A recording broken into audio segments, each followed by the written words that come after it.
Hello everybody, I'm Dylan and today we're going to take a look at TransAmerica, a 2005 drama film written and directed by Duncan Tucker, produced by Rene, Bastian, Sebastian, Dungan, and Linda Morgan. It was released by ICF Films and Weinstein Company. This film stars Felicity Huffman, who won a Golden Globe Award for her role in this film, as well as a nomination for an Academy Award. But she's not a desperate housewife here, but rather a male-to-female transgender woman named Bree, who is a few days away from having sex reassignment surgery. Out of the blue, she gets a phone call from jail, and it is revealed to her that she has a teenage son, Toby, who needs to be bailed out. Toby is played by Kevin Zegers. If you don't know who Kevin Zegers is, I always thought of him as kind of a Canadian Zac Efron. They do resemble each other a bit. Zac Efron is a pretty well-known star now.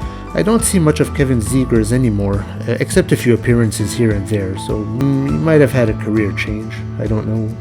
But anyway, Bree and Toby meet for the first time, but Toby is unaware that Bree was her biological father. Bree simply says she's with the Christian church, and the two go on from there. So this is kind of a road trip movie. You have these two people with interesting backgrounds, and on this road trip they'll share stories and get to know each other. Bree is very reluctant at first. She's about to have a sex change operation, so discovering she has a son doesn't quite fit into her plans. But obviously she's curious about this new discovery too. So along the way they stop in the town where Toby lived, where he is recognized by a neighbor. Toby has a stepdad that Bree intends to leave him with, but after surprising Toby with his stepdad, there is apparent display of abuse between the two, so Bree resumes her trip by taking Toby back with her.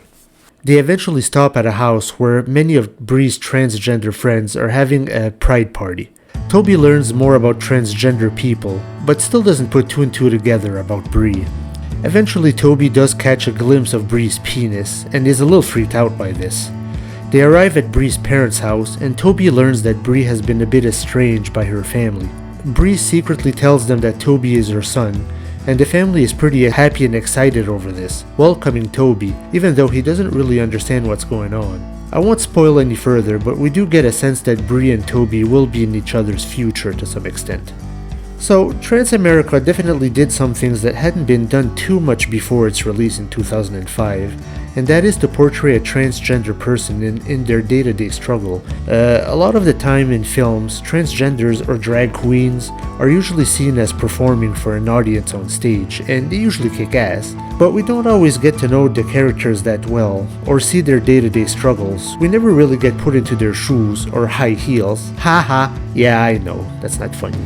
But anyway, like how do their parents react to them? Their friends, what are their support system like? And in this film, Bree is on this long car ride with her biological son, adding an extra layer of complication to the mix. I think many people are starting to understand homosexuals more. We see them more included in films and TV series, but I still think people aren't as well educated when it comes to gender identity and transgenderism. Even growing up as a gay man, I didn't know or understand much about gender identity. I didn't understand it any better than someone who was straight. I used to watch Degrassi, and it was with the introduction of the character Adam, a female-to-male trans character, that I started to understand more and even being curious about their psychology, how they live, their struggles, etc. I thought Degrassi handled this character very well, and you really rooted for Adam. Felicity Huffman as well does a great job with Bree. I don't know if some people were disappointed that Bree wasn't played by an actual trans lady, but Mrs. Huffman did a great job in making you believe she really is this struggling person. She lowers the pitch of her voice, so you can buy that she used to be a man, even if that's not the case with the actress. Kevin Zegers does a great job as well as her troublemaking bad boy son, who grew up in very unfavorable surroundings. His mother committed suicide when he was young, he was raised by his abusive stepfather, etc. Like I said, TransAmerica is a road trip movie with these two unique characters with different backgrounds getting to know each other. Sometimes that's all you need for a good film, good backstories, and a simple car drive to flesh them out. So let's take a look at the themes. Obviously the main theme is associated with our main character, transgenderism, which is the realization that our gender is different than the one that was assigned to us at birth. Some people confuse transgenders and transsexuals. I can't say I know the full extent of the difference between the two, But from what I understand, transgenders still have their reproductive organs from birth, penis or vagina. Transsexuals have had the surgery to modify the organ, but feel free to correct me if I'm wrong in the comments and let us know what the difference between the two is. The second theme would be parent-child bonding. It's definitely a unique situation for our characters. So Bree was the biological father of Toby, but would she now be considered his biological mother? Probably not, but forgive my ignorance. But this film does show some of the confusion that can come with gender identity.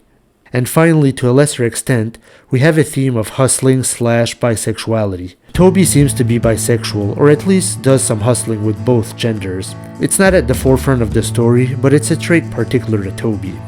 So TransAmerica has a rating of 7.4 out of 10 on IMDb. It currently holds a score of 77% on Rotten Tomatoes.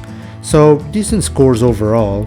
I give TransAmerica an 8 out of 10. It's pretty decent, well acted. Nothing really negative I can say about it. Obviously, this isn't the full extent of what a transgender person goes through. It's dramatic, but it's not too overly dramatic. It does pull back before it goes too far. I think it hits the right keys in that aspect. So, have you seen TransAmerica? What did you think about it? So leave a like, comment, subscribe, add me to Facebook, and I hope to see you for the next review.